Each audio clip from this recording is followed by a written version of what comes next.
जिहाद कर रहे थे, अंग्रेज थर्राता था, अंग्रेज लड़ता था, और जब तक कि हयात रहे हैं अंग्रेज गालिब नहीं आ सका।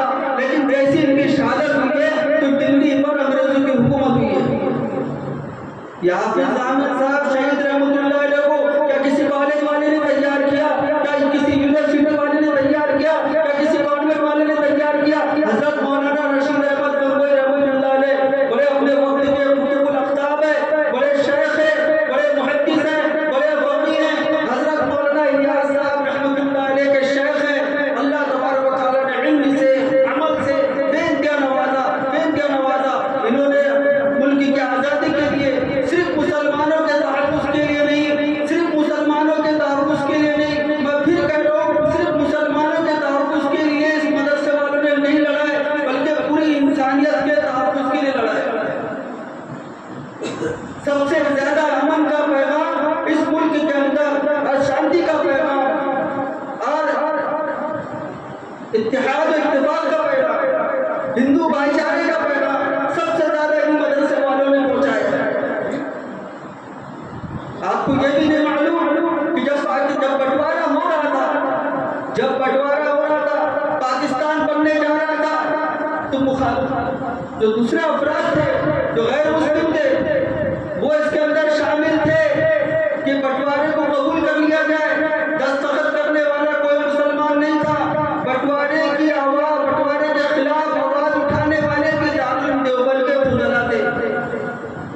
दारुल देवबंद के फुजला की तरफ से आवाज़ बुलंद हुई थी कि ये बंटवारा उम्मत के अंदर इत्तेहाद इत्तेफाक को खत्म कर देगा, हिंदू मुस्लिम भाईचारे को खत्म कर देगा।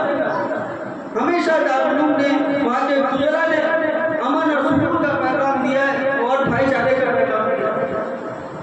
इन मदरसे वालों को क्या समझे? आज हम आप जो सांस ले रहे हैं, हमारी जो नस्ल मुसलमान है, कम अज कम इतना है तो ला इलाहा इल्लल्लाह कहने वाली है, तो इन मदरसे वालों की बदौलत है। तभी तो हजरत मौलाना रशीद अहमद गंगोई रहमतुल्लाह अलैह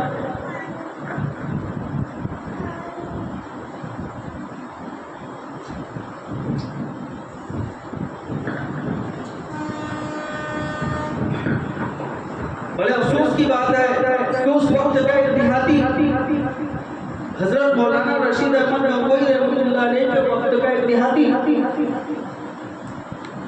जिसको न कुरान पढ़ना आता था, न दीन की इतनी मालूमात थी, लेकिन उसको इतनी बात मालूम थी कि यह एक आलिम दीन उम्मत के लिए कितना जरूरी है।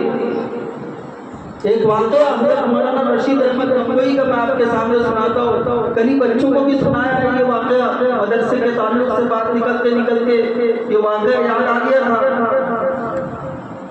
वो जो देहाती जिसको न दीन की मालूमात है, न कुरान की मालूमात है, लेकिन उसको इतनी समझ है कि आलिम दीन का होना, मदरसे का होना हमारी नस्लों के लिए बहुत ज़रूरी है। जब आम माफी का ऐलान हो गया था, सारे कैदियों को रिहा कर दिया गया था, तो उस वक्त कुछ चुनिंदा अफराद को रिहा नहीं किया गया था। कुछ उलमा ऐसे थे जिनकी रिहाई को रोक दिया गया था कि सब आज़ाद हैं, सिर्फ ये चंद लोगों को आज़ाद नहीं किया जाएगा। उनका ख्याल यह था कि ये बाहर आएंगे और फिर जिहाद के बारे में आवाज़ बुलंद करेंगे और फिर ये कौम जिहाद के लिए खड़ी होगी। तो जिन उलमा को आज़ाद नहीं किया गया था उसमें मौलाना रशीद अहमद गंगोई रहमतुल्लाह अलैह भी थे। इनकी भी आज़ादी को रोक दिया गया। गांव का एक शख्स जज के पास आके बोलता है कि जब आम माफी का ऐलान हो गया है तो हमारे मौलवी साहब को भी आज़ाद कर दो। तो जज ऐसे टाल मटोल करने के लिए ये कहता है चलो ठीक है, हम तुम्हारे मौलवी को आज़ाद करेंगे, लेकिन तुमको उससे कब्ल तुम्हारे 20 जवानों का सर लाकर देना होगा।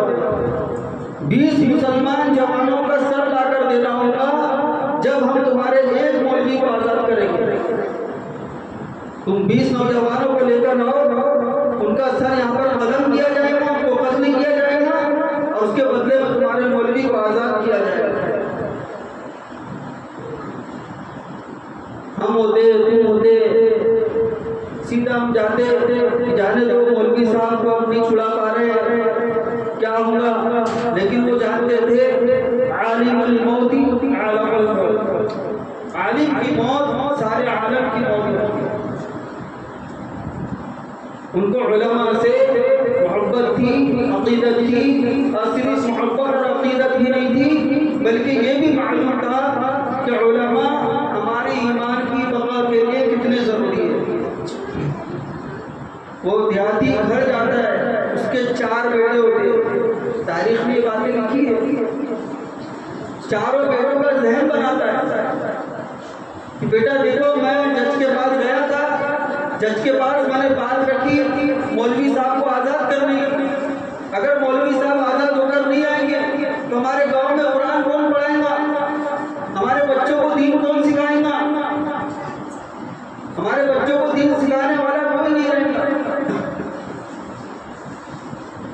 तो बच्चों, अपने बच्चों का, चारों लड़कों का उसने जहन बनाया। और फिर वो 4 लड़के और बाप गांव में गश्त करने लगे, और इस तरीके से 20 नौजवानों को उन्होंने तैयार किया और जज के सामने लेकर गए।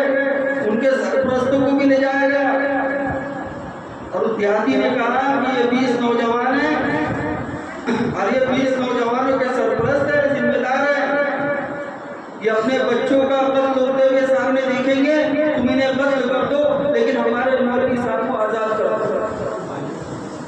जज ने जब सुना तो कदम को पटक कर कहने लगा कि जब तक के इस कौम के अंदर ऐसे गैरतमंद लोग जिंदा हैं, इस कौम को बर्बाद नहीं किया जा सकता। तो ये कौन थे? ये मदरसे वाले थे जिन्होंने हमारी नस्लों को बचाया, हमारी माँ बहनों की इस्मत को बचाया, इंसानियत का तहफ़्फ़ुज़ किया, हिंदू मुस्लिम के अंदर भाईचारा कायम किया। ये नहीं मदरसे वालों ने किया। लेकिन आज बड़े अफसोस के साथ कहना पड़ रहा है कि हमारे स्कूलों से निसाब के अंदर शिवाजी का जिक्र मिलेगा, स्कूल के निसाब में गांधी जी का जिक्र मिलेगा, स्कूल के निसाब में सुभाष चंद्र बोस का जिक्र मिलेगा, चंद्रशेखर आजाद का जिक्र मिलेगा। ये भी हमारे मुल्क के हिसाब से मुल्क को आजाद कराने वाले हमारे हीरो हैं। हमें खुशी है इस बात पर। हम चंद्रशेखर आजाद का तज़किरा खैर के साथ करें, ये हमारे लिए खुशी की बात है। गांधी जी का तज़किरा हम उनके खैर के साथ करें, ये हमारे लिए खुशी की बात है। हमें इससे कोई एतराज नहीं। हमको खुशी होती है कि गांधी जी मुल्क की आज़ादी के हीरो है, चंद्रशेखर आजाद मुल्क की आज़ादी के हीरो है, जब सुभाष चंद्र बोस मुल्क की आज़ाद तहरीक के आज़ादी के हीरो है। हमें तकलीफ इस बात से है, तकलीफ हमें इस बात से है कि मुल्क को तहरीक के आज़ादी के हीरो सिर्फ ये लोग नहीं है। आप लोग जो निसाब पहुंचा रहे हो, जो सिलेबस बच्चों को पढ़ाया जा रहा है, उस सिलेबस के अंदर कई हजरत मौलाना शाह अब्दुल अजीज की मौती से दहली रहमतुल्लाह अलैह का जिक्र नहीं मिलता, जिन्होंने तहरीक आज़ादी के लिए अंग्रेजों से जुल्म सितम को हटाने के लिए, अंग्रेजों का जब जुल्म सितम बढ़ चुका था, कत्लो गारत की उसने आम कर दी थी। मुसलमान हो, गैर मुस्लिम हो, यहूदी हो, क्रिश्चियन हो, सबको गाजर मूली की तरफ काट रहा था, गुलामी की जंजीरों में जकड़ दिया गया था। तो उस वक्त सबसे पहले अंग्रेज के खिलाफ जिहाद का फतवा 1857 के अंदर जिस मौलवी ने दिया था, उस मौलवी का नाम हज़रत मौलाना शाह अब्दुल अजीज की मौती से दहली है। हमें तकलीफ इस बात से कि सबसे पहले जिहाद का आलम बुलंद करने वाले शख्स का निसाब में कोई तस्कीरा नहीं। हमें तकलीफ इस बात से नहीं है कि निसाब के सिलेबस के अंदर तहरीक आज़ादी के हीरो के अंदर गांधी जी का नाम आ रहा है, शिवाजी का नाम आ रहा है, चंद्रशेखर का नाम आ रहा है। हमें इससे तकलीफ नहीं है। हमें तकलीफ इससे है तहरीक रेशमी रुमाल जिस शख्स ने चलाया था, तहरीक रेशमी रुमाल चलाने वाले मौलवी का तस्वीरा, हज़रत शाह जुनैद मौलाना महमूद रसूल साहब का तस्वीरा स्कूलों के निसाब में नहीं है। हमें तकलीफ इस बात से है कि हज़रत मौलाना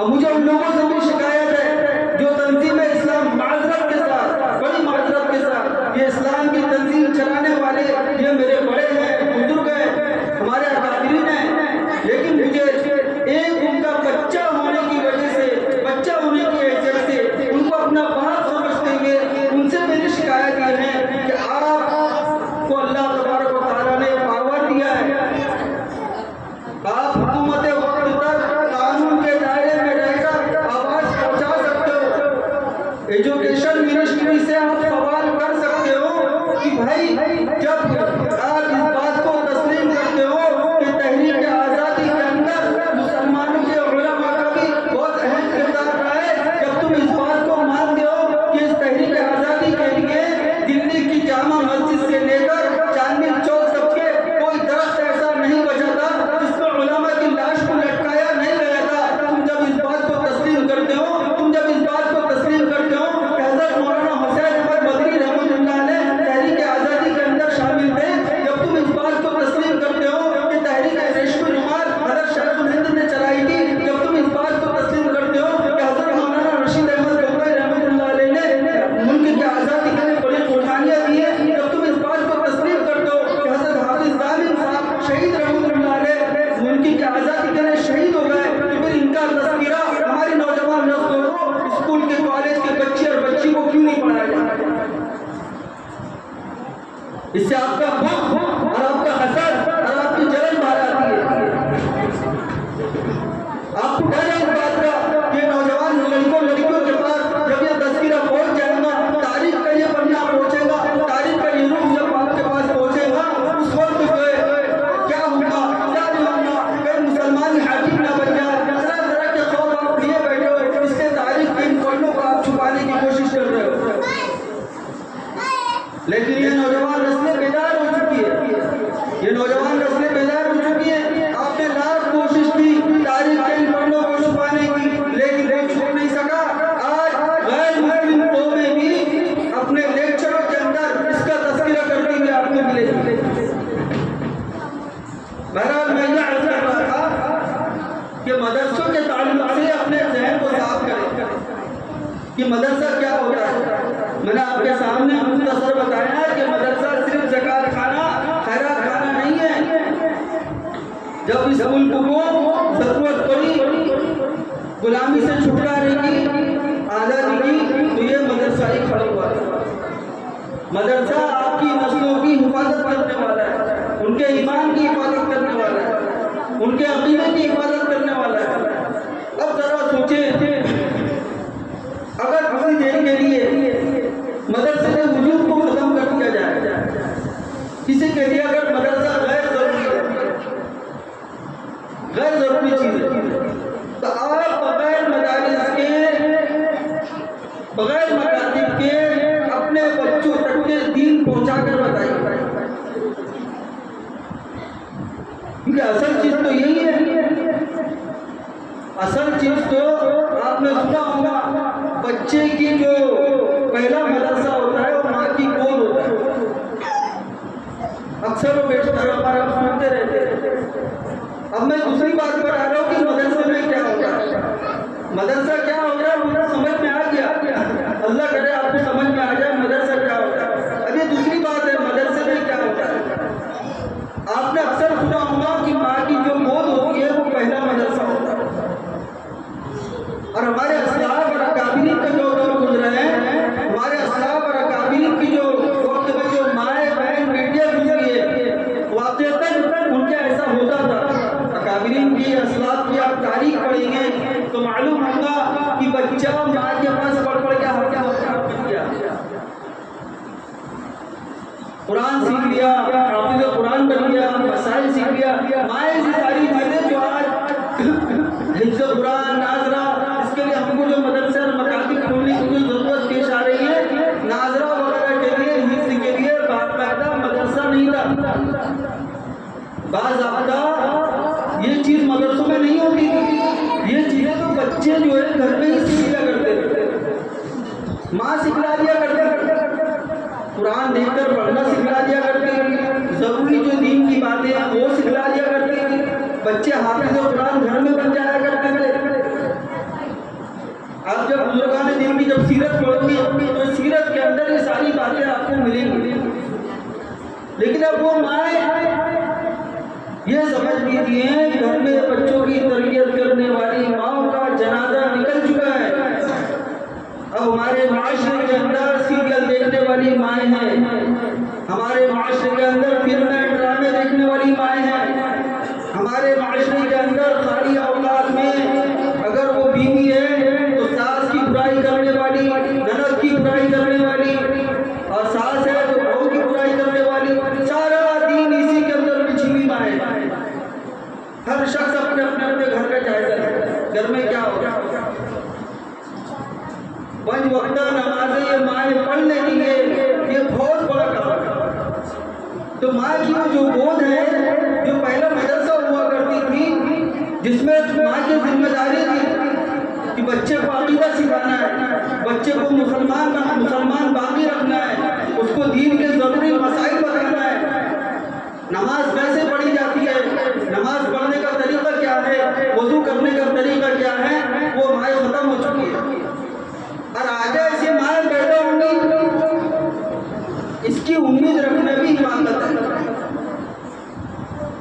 अब ये ना हो कि यहाँ से जाने के बाद घर में शख्स जो है ये करने लग जाए कि बस अब घर का माहौल बिल्कुल ऐसा होना चाहिए कि माँ की कोई पहला मदरसा। ये सब चीज़ें आने पालन नहीं होती। आहिस्ता आहिस्ता बतदरीज उसको काबू में करना पड़ता है, तब जाके सारे मामला कंट्रोल में आते हैं। माहौल बदल चुका है, माशरा बदल चुका है। तो जो माँ की गोद पहला मदरसा था वो गोद वीरान हो गई, और वो गोद का काम जो अंजाम दे रहे हैं वो ये मदरसे वाले दे रहे हैं। मदरसे में क्या होता है, मदरसे में माँ की गोद जो वीरान हो चुकी है, वो माँ मर चुकी है, जो अपने बच्चों को दीन की कुरान की तालीम दे दिया करती थी, इस वजह से ये मदरसे वाले उस काम को अंजाम दे रहे हैं। ये काम मदरसे को होता है। आपका बच्चा फितरत इस्लाम पर पैदा हो रहा है, फितरत इस्लाम पर पैदा होने के बाद उसका बचपन अल्लाह की रज़ा के मुताबिक गुजरे, उसकी जवानी अल्लाह की रज़ा के मुताबिक गुजरे, उसका बुढ़ापा अल्लाह की रज़ा के मुताबिक गुजरे, वो अल्लाह को राज़ी करने वाला बन जाए। मामलात करे तो अल्लाह की रज़ा को सामने रखते हुए करे। तिजारत कर रहा है, अल्लाह को राज़ी करने के लिए तिजारत करे, तिजारत में ख़यानत ना करे। माशरे के अंदर जो ज़िंदगी गुजारे तो अल्लाह के हुक्म के मुताबिक गुजारे। ज़िंदगी का हर लम्हा अल्लाह के हुक्म के मुताबिक उसका हो जाए, और दुनिया से जब वो हमेशा हमेशा वाली ज़िंदगी में जाए तो अल्लाह तबारक व तआला की रज़ा को लेकर जाए, भला कामयाब हो जाए। ये काम मदरसे में होता है, इसके लिए तैयार किया जाता है। मदरसे में आपके बच्चों को जहन्नम से छुटकारा, आपकी नस्लों को और आपको जहन्नम से छुटकारे का इंतजाम कराया जाता है।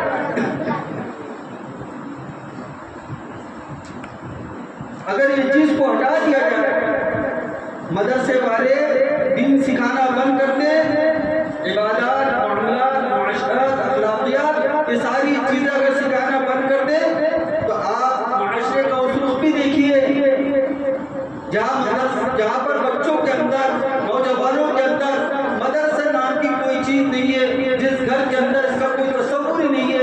आए दिन वो माँ बाप परेशान है इस बात से कि मेरा बेटा मेरी नाफरमानी करता है, मेरा बेटा मेरी बात नहीं मानता है।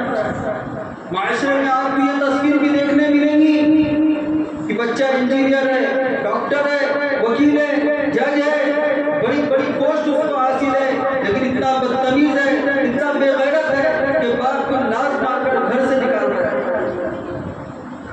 आप एक भी मदरसे से पढ़ने वाला तालिब इल्म, एक भी मदरसे से पढ़ने वाला हाफिज़ कुरान, एक भी मदरसे से फारिग आलिम दीन, वो गरीब होगा, उसके पास माल नहीं होगा, उसके पास माल की किल्लत होगी, मकान भले आपसे अच्छा ना हो, छोटा सा मकान होगा, उसके पास ओढ़ने बिछने का सामान आपसे ज़्यादा अच्छा ना हो, लेकिन कभी आपकी सुनने में नहीं आएगा कि किसी हाफिज़ कुरान ने, किसी आलिम दीन ने या किसी आलिमा बच्ची ने अपने माँ बाप के साथ ऐसी बदतमीजी करी।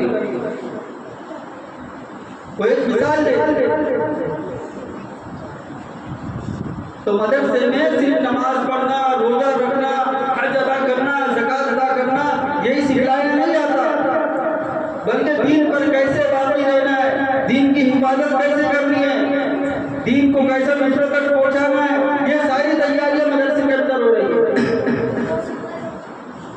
तो हमारी माशरे के अंदर, हमारी नस्लों के अंदर सुधार सिर्फ और सिर्फ मदरसों के जरिए से ही आ सकता है। दुनिया के अंदर मैं अक्सर कहा करता हूँ, पूरी दुनिया के अंदर अभी सिर्फ और सिर्फ कोई तंजीमें हैं जो इस्लाम फैलाने का काम कर रही है और इस्लाम को मुनज़्ज़म तरीके से फैलाने का काम कर रही है। तंजीमें तो बहुत सारी है जो इस्लाम की खिदमत अंजाम दे रही है। अल्लाह ताला उन तंजीमों के अंदर इखलास दे और उन तंजीमों से भी अच्छा काम ले, लेकिन मुनज़्ज़म तौर पर जो काम चल रहा है दीन फैलाने का, कौम के अंदर, नस्लों के अंदर दीन को बाकी रखने का, वो सिर्फ दो तंजीमें कर रही है। एक है दावत तबलीग की मेहनत और दूसरा जो मदरसे की मेहनत। ये दो मेहनतों से अगर जुड़े रहेगा तो अल्लाह तबारक व तआला हमारी नस्लों की हिफाजत कर पाएगा। मेरे दोस्तों, आज सबसे बड़ा मसला हमारे माशरे का यही है कि अपनी कौम को, अपनी नस्ल को मुसलमान बाकी रखें। आए दिन आप लोग सुनते होंगे अच्छी खासी एजुकेशन है, असरी उलूम और फनून का जो सारे मामला उनके पास है, असरी उलूम और फनून।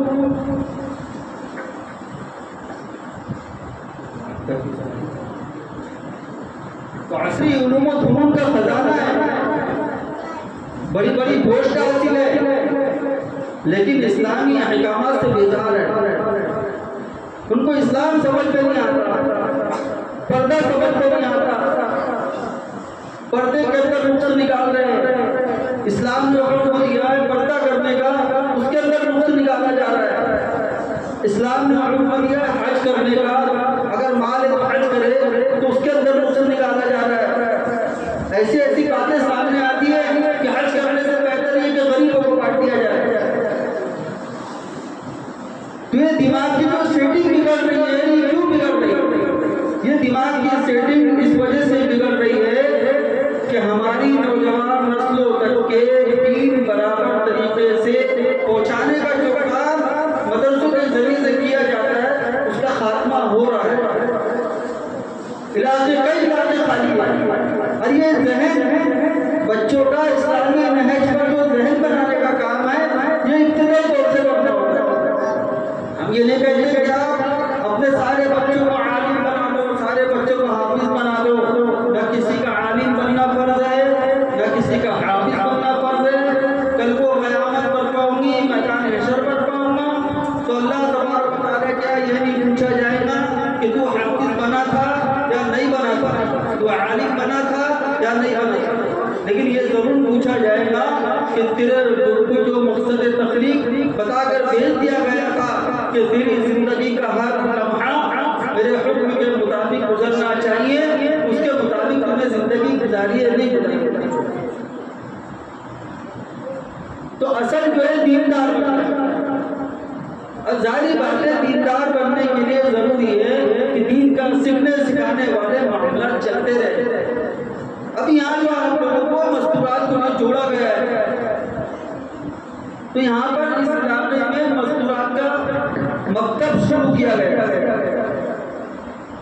और जहाँ तक मुझे याद है 10 दिन से जायद हो चुका है, लेकिन देखने में ये आया कि जो मालूम पड़ा मस्तूरात यहाँ पर इतनी है कि 50-60 मस्तूरात यहाँ पर आराम से तालीम हासिल करने के लिए 1 घंटा, आधा घंटा, किसी से अगर रुकना भी नहीं हो रहा तो 15 मिनट वक्त निकाल कर आ सकती है। अब किसी खातून के ज़हन में ये होगा कि मैंने कुरान पढ़ना सीख ली हो, मैं कुरान नाज़रे से पढ़ चुकी हूँ, तो ये इल्म दीन ये कभी ख़त्म नहीं होता। अगर आप नाज़रा कुरान पढ़ चुकी है तो इस बात की कोशिश करना है कि जो नाज़रा कुरान में पढ़ी हो वो तजवीज़ के साथ पढ़ना है। हदीस शरीफ में आता है अल्लाह के रसूल सल्लल्लाहु अलैहि वसल्लम ने फरमाया, बहुत से कुरान पढ़ने वाले ऐसे हैं जिन पर कुरान लानत करता है। मुहद्दिसीन ने लिखा है कि इससे मुराद वो कुरान पढ़ने वाले हैं जो कुरान को तजवीज़ के साथ नहीं पढ़ते।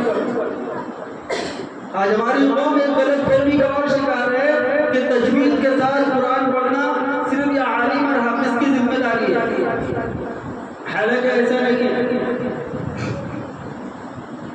कुरान सही अंदाज में पढ़ना, हुरूफ की अदायगी सही हो, मखारिज सही हो, मद भरना, तजवीज़ की रियायत करते हुए पढ़ना, ये हर मुसलमान के लिए ज़रूरी है। अब मस्तूरात को ये समझ लिए कि हमने कुरान पढ़ना सीख लिया है, लिहाजा हमें सीखने की ज़रूरत नहीं। तो उन्होंने अगर कुरान पढ़ना सीख लिया है तो उसके अंदर तजवीज़ के साथ कुरान पढ़ना सीखेंगे। जो तजवीज़ के साथ भी कुरान पढ़ना सीख लिया तो उनको और सीखने की ज़रूरत है। रोज़मर्रा के मसाइल सीखें, अक़ीदा सीखें कि हैसियत मुसलमान होने की क्या अक़ीदा होना चाहिए। हमारे असलाफ ने जब मुल्क आज़ाद हुआ, हमारा जो देश आज़ाद हुआ, सबसे पहली फिक्र हमारे असलाफ ने जिस बात की है वो अक़ीदों को पहुँचाने की है और रोज़मर्रा के मसाइल को उम्मत तक पहुँचाने की है। हज़रत मुफ्ती किफ़ायतुल्लाह साहब, मुफ्ती आज़म, जिनका नाम अभी मैंने आपके सामने लिया, तहरीक आज़ादी के अजीम हीरो थे। हज़रत मुफ्ती किफ़ायतुल्लाह साहब रहमतुल्लाह अलैह मुफ्ती आज़म थे, सबसे बड़े मुफ्ती। लेकिन हज़रत ने उम्मत के तकाज़े को और उम्मत की ज़रूरत को महसूस करते हुए तालीम इस्लाम लिखी।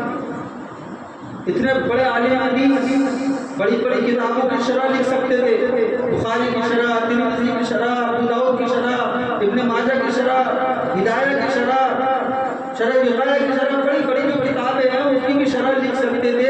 उससे ये होगा कि इनके और शोहरत हो जाती। अभी तो शोहरत ही और ज़्यादा शोहरत हो जाती कि ये इतने बड़े अल्लामा हैं कि इन्होंने इतनी बड़ी बड़ी ज़ख़ीर किताबों की शरह लिखी है। लेकिन हज़रत मुफ्ती आज़म मुफ्ती किफ़ायतुल्लाह साहब रहमतुल्लाह अलैह ने उम्मत की ज़रूरत को महसूस किया कि मुल्क आज़ाद तो हो गया है, लेकिन हमारी जो कौम है वो सिर्फ नाम की मुसलमान रह गई है, उन अक़ीदा नहीं जानती, रोज़मर्रा के मसाइल मोटे मोटे कौम नहीं जानती। तो हज़रत ने तालीम और इस्लाम लिखा और वो नौजवानों के अंदर, बच्चों के अंदर पहुँचाया, उसको जो निसाब के अंदर शामिल किया गया। दारुल देवबंद के निसाब में और दीगर मकतबों में आज भी निसाब के अंदर शामिल है। उसके अंदर सवालात बड़े आसान हैं, तुम कौन हो, तुम्हारा नाम क्या है, मज़हब के लिहाज से तुम्हारा क्या नाम है, तुम्हारा मज़हब क्या सिखाता है, छोटे छोटे सवाल हैं। और फिर आगे चल के उसमें अक़ीदों को भी बयान किया गया है, रोज़मर्रा के मसाइल को भी बयान किया गया है। अगर हज़रत मुफ्ती आज़म ये सोच लेते कि मैं इतना बड़ा मुफ्ती होगा कि छोटा सा रिसाला क्यों लिखूंगा, तो आज उम्मत तक के अक़ाइद और मसाइल नहीं पहुँचते। इसी तरीके से हज़रत मौलाना मोहम्मद मियाँ साहब रहमतुल्लाह अलैह, ये भी बहुत बड़े आलिम दीन गुजरे। इन्होंने रिसाला लिखा बच्चों के लिए, दीनी तालीम का रिसाला। हज़रत शाह अब्दुल हक साहब रहमतुल्लाह अलैह ये मज़ाहिब सहारनपुर में पढ़ा करते थे। हज़रत जी मौलाना यूसुफ साहब, हज़रत जी मौलाना इनामुल हसन साहब और हज़रत शाह अब्दुल हक साहब, ये तीनों जो साथी थे। हज़रत शाह अब्दुल हक साहब रहमतुल्लाह अलैह बड़े ज़हीन व फ़तीह थे, इनके नंबरात भी बड़े अच्छे आया करते थे। इनका आला दर्जे के तलबों में शुमार होता था। जब आलिम बन के फारिग हुए तो ये चाहते बड़ी बड़ी किताबों की शरह लिखते थे, बड़ी ज़ख़ीर नसीब मसाइल की किताबें, लुग़ा की किताबें, फतावे की किताबें लिख देते थे। दरसे निज़ामी में जो किताबें पढ़ाई जाती हैं उनकी शुरुआत लिखते थे। लेकिन हज़रत ने क्या कारनामा अंजाम दिया, नूरानी क़ायदा निकाला बच्चों के, ताकि उम्मत तक के हमारे बच्चों में, हमारे नौजवानों में कुरान को जो गलत पढ़ने का रिवाज चल पड़ा है वो गलत पढ़ने का रिवाज ख़त्म हो जाए और सही कुरान पढ़ने वाले। तो हमारे असलाफ ने हमेशा इस बात पर तवज्जो दी है कि उम्मत तक के पहले अक़ाइद और रोज़मर्रा के मसाइल पहुँचे।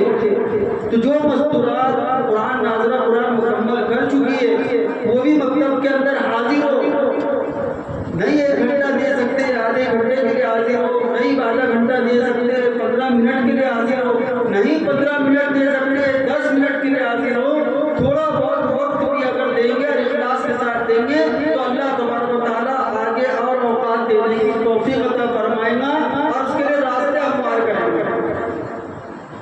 मस्तूरात ये सारी चीज़ें सीखी है।